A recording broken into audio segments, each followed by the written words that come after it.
I'm Dave Haynes. I'm the opinions editor at the Milwaukee Journal Sentinel. And I'm joined today by Ben Wizner of the ACLU's New York office. And Ben is the attorney for NSA whistleblower Edward Snowden. Ben, welcome.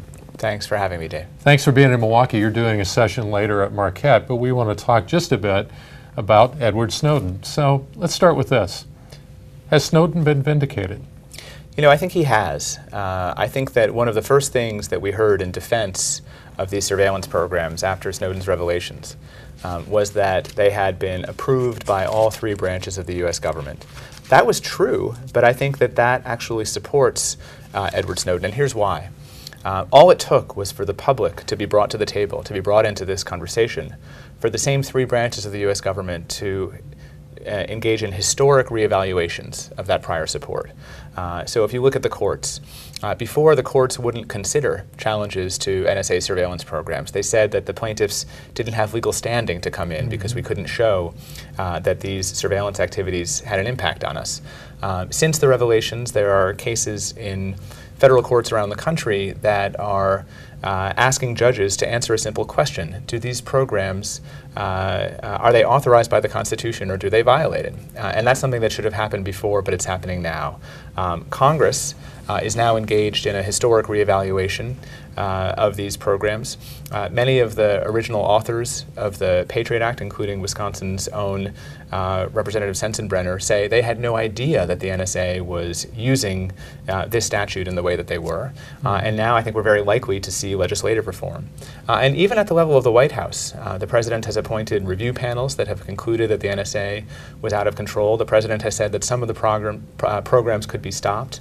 And if anybody thinks that any of this would have happened without Edward Snowden, I think they have their head in the sand. So why wouldn't Snowden come back and, so to speak, face the music at this point? He's made his point. He's still in Russia. He's been there for, what, over a year now. Why not come back and face charges? You know, I hear that a lot, and I respect where it comes from. I don't think that everybody is aware of what charges he's facing and how impossible it would be for him actually to face the music and to make his defense. He's charged with violations of the Espionage Act of 1917. Under the Espionage Act, which essentially equates whistleblowing in the public interest with spying for foreign countries, all the government needs to show to get a conviction is that Edward Snowden gave national defense information to entities that were not authorized to receive it. And that's it. It's not relevant in the prosecution whether the information was validly withheld from the public. It's not relevant whether he disclosed programs that were illegal or later ruled illegal. It's not relevant what his motivations were. It's certainly not relevant that the news organizations that have published this material have won the highest journalism prizes. None of that would have any bearing.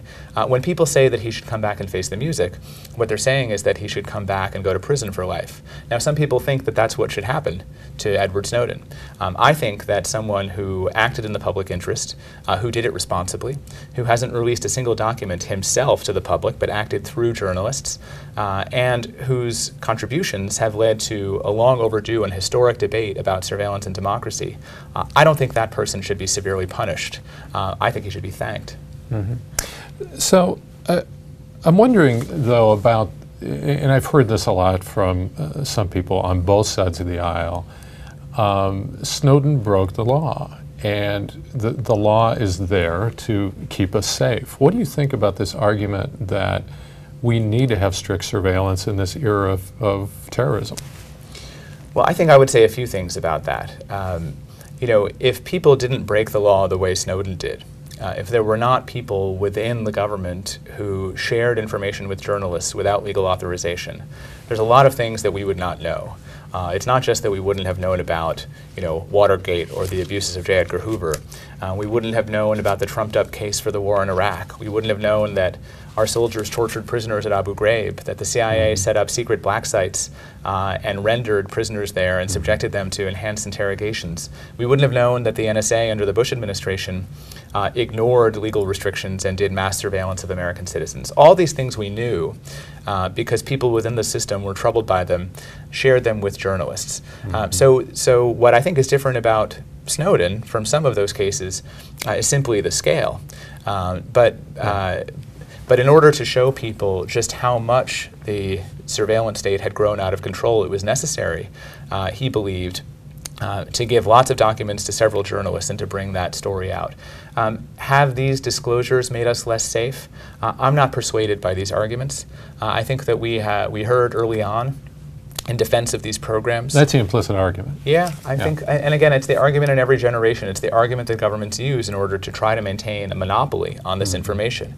It's the argument that we heard when the Pentagon Papers were published by the New York Times and other newspapers around the country, that their publication would lead to bloodshed and would cause grave and irreparable harm to national security. And I think those claims generally don't age well.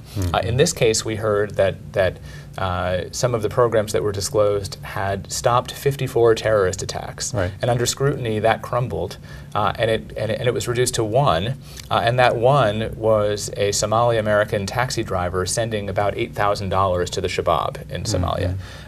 So I really don't see evidence that these programs made us safer and that their disclosure has made us less safe. On the contrary, I think most experts would agree that the journalism of the last year has made the internet safer and more secure, not just from mass surveillance, but also from cyber threats and hacking. And it's certainly created a debate. Let's move to Snowden himself. How does this get resolved? How does this end, do you think? Well, I hope that it ends with him being able to come back to the United States with dignity, not serve a long prison sentence as a felon, and have his civil rights stripped away from him for his act of conscience, and be able to contribute to reform. He has said this in interviews. He still believes that he is on the American side. He still believes that what he's doing will help rather than harm the intelligence community that he served very loyally for a decade. I hope that can happen. We're not there yet.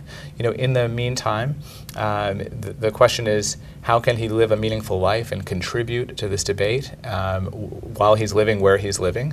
And it may be that there's some third solution, that at some point a country that is not Russia and not the United States is willing to open its doors and allow him to live there. Are there discussions going on between Snowden and the U.S. government? You know, we've been very clear that there have always been discussions going on between us and the U.S. government. Those discussions won't stop. The door is open. I do think that it's very possible for us to resolve this in a way that is better for all sides than the status quo.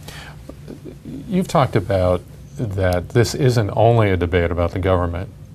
Where else does this debate go? And I wonder if you could talk about specifically tech companies and the story of information. Well, I do think that this has been an alarming and embarrassing and challenging year for the technology companies. I think that there's an ethos, at least in Silicon Valley, that these companies are libertarian, and I think that was challenged by some of the revelations that showed how closely those large companies were working with the government. But I also think that these companies learned things that they didn't know.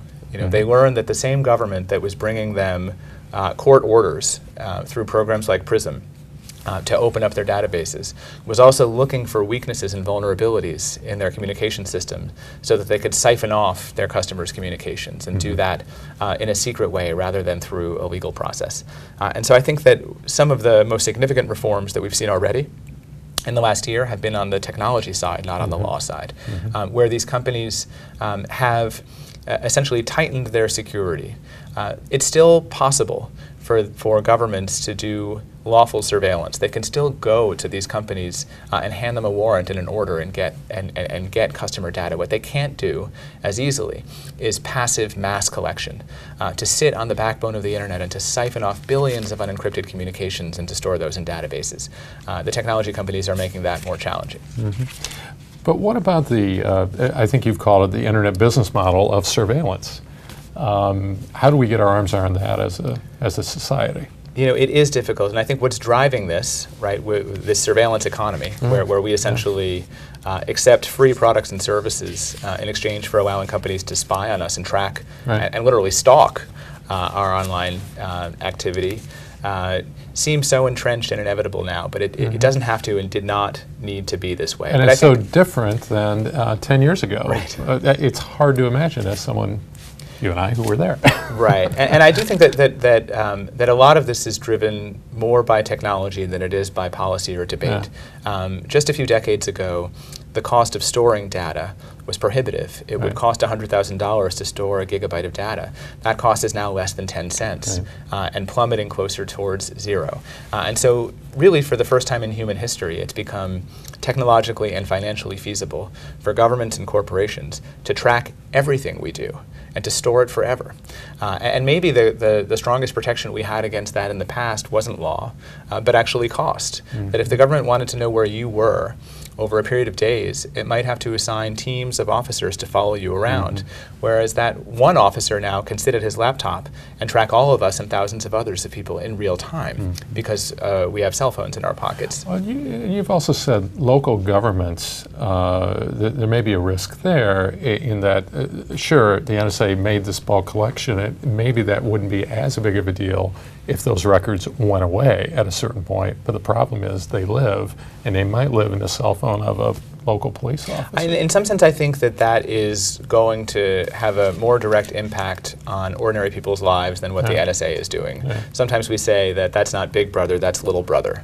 That we should worry more about what the cop on the corner knows about us than we know about what the NSA might know about us. And I do worry that if we collect all of this information that has proven to be not all that effective at stopping terrorism plots, because terrorism plots are so rare, but is extremely effective at solving crimes, that we will see a migration of this data from national intelligence agencies to local law enforcement, and then we're going to have a very different kind of society than the one we live in now.